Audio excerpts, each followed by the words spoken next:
പക്ഷേ ഈ കാര്യം വനിതാ സംവരണം അവര് ചെയ്യാൻ അവർക്ക് താല്പര്യം ഉണ്ടായിരുന്നില്ല, അവര് ചെയ്യാൻ ഒരു ശ്രമവും നടത്തിയില്ല എന്ന് ഇന്ന് കൃത്യമായ എല്ലാവരും മുമ്പിൽ ആ സത്യം തെളിവാകുന്നു. എന്തുകൊണ്ട്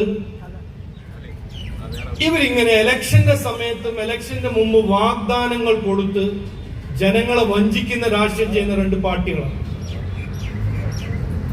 ഇലക്ഷന് മുമ്പ് ഇത് ചെയ്യും അത് ചെയ്യും. അതിന്റെ മറ്റൊരു ഉദാഹരണം ഞാൻ പറയണം.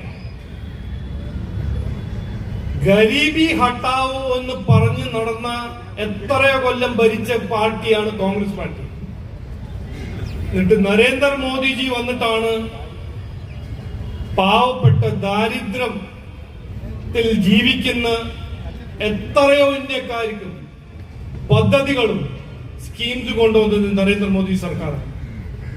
അപ്പൊ ഇവര് ഓരോന്ന് പറയും, ഇവരുടെ രാഷ്ട്രീയം അതാണ്. പറയും, വാഗ്ദാനം കൊടുക്കും, പക്ഷെ വാക്ക് പാലിക്കില്ല. കാരണം അവർക്ക് പ്രധാനപ്പെട്ട ഇഷ്യൂ എന്താണ്? അവരെ കുടുംബത്തിന്റെ വനിതകൾക്ക് പൊളിറ്റിക്കൽ പവർ വേണം. DMK ആണെങ്കിൽ DMKക്ക് വനിതാ സംവരണം വേണ്ട. DMKക്ക് വേണ്ടത് കണ്ണിമോഴിക്ക് ഒരു വലിയ സീറ്റ് കൊടുക്കണം.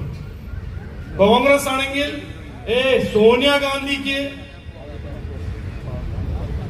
രാഷ്ട്രീയ പവർ വേണം, പ്രിയങ്ക ഗാന്ധിക്ക് വേണം. മറ്റു വേറെ ആര് വനിത വന്നാലും പോയാലും അവർക്ക് അതിനെ കുറിച്ച് ചിന്തിക്കാനോ ആലോചിക്കാനോ താല്പര്യമില്ല.